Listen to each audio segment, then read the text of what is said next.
আসসালামু আলাইকুম রহমতুল্লাহ। প্রিয় বন্ধুগণ,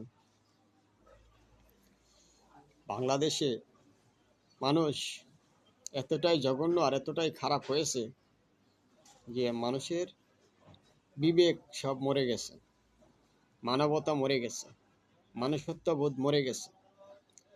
মানুষ কতটা নিকৃষ্ট হলে পরে মানুষ এতটা নিচে নামতে পারে তা ভাবতেও নিজের কাছে লজ্জা হচ্ছে যে মানুষ কতটা নিকৃষ্ট হতে পারে।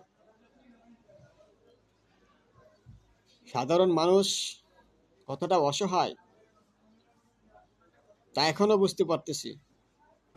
এখনো যারা আছেন সচেতন মানুষ, তারা জিনিসটাকে বুঝতেছে। এখনো বাংলাদেশের সকল মানুষের প্রতি আমি আহ্বান জানাচ্ছি, আপনারা সচেতন হন।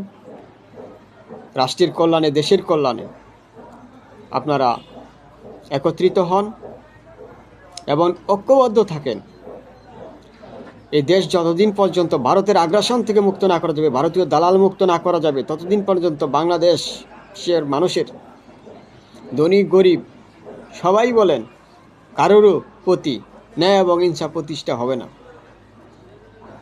আমাদেরকে ভারতের দালাল মুক্ত, চাঁদাবাজ মুক্ত দেশ গড়ার লক্ষ্যে সকলকে ঐক্যবদ্ধ থাকতে হবে। সাধারণ পরিবারের মানুষ কতটা ভোগান্তি এবং হয়রানির শিকার হয় তা আপনারা সকলেই ভালো করে জানেন, বলার অপেক্ষা রাখে না। একটা সাধারণ নিম্ন মধ্যবিত্ত পরিবারের একটা মেয়ে যে সুরভি, আপনারা দেখেছেন তাকে মিথ্যা মামলা দিয়ে তাকে হয়রানি করা হয়েছে, তাকে রিমান্ড পর্যন্ত মঞ্জুর করছে।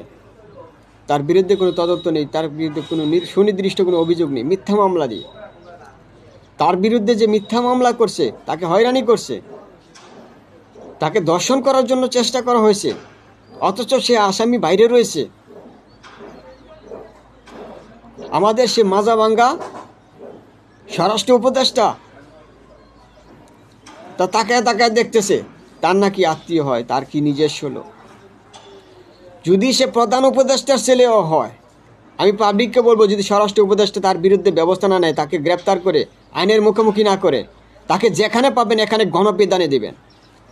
তাকে পাবলিকের হাতে গণধুলাই না দিলে সে ঠিক হবে না।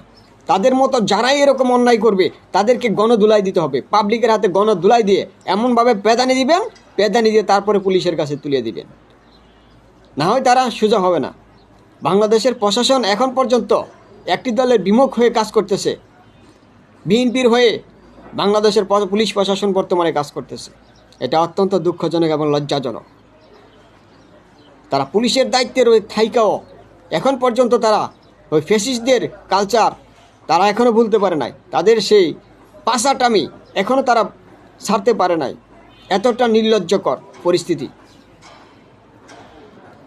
অতএব আহ্বান জানাচ্ছি আপনাদেরকে সকলকে, যে সুরভিকে মিথ্যা মামলা দিয়ে ঝেলে পড়ছে, তাকে যেখানে পাবেন এখানে গণধুলাই দিবেন। গণধুলাই দিয়া তার বাদে পুলিশে ধরাই দিবেন। ওকে পেদানি না দিলে ভালো হবে না। ওর মতো যতগুলো সাংবাদিক আছে বদমাইশ, সব কটাকে গণধুলাই দিবেন।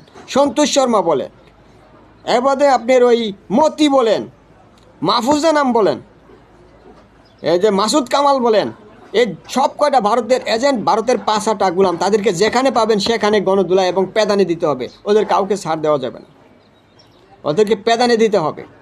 দালাল যতগুলো সাংবাদিক আছে কাউকে ছাড় দিবেন না। দালাল সাংবাদিকদেরকে পেদানির উপর রাখবেন,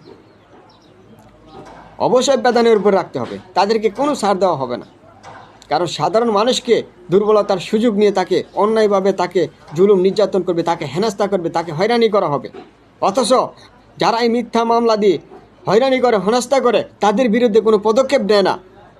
এইরকম মাজাভাঙ্গা উপদেষ্টা আমাদের দরকার নাই, মাজাভাঙ্গা স্বরাষ্ট্র উপদেষ্টা আমাদের দরকার নাই। ভারতের পাশাটে ওইরকম স্বরাষ্ট্র উপদেষ্টা আমাদের দরকার নাই। এখন তারেক রহমানের পাশ আটতেছে, নির্লজ্জ উপদেষ্টা একটা। অবিলম্বে তাকে পদত্যাগ করতে হবে।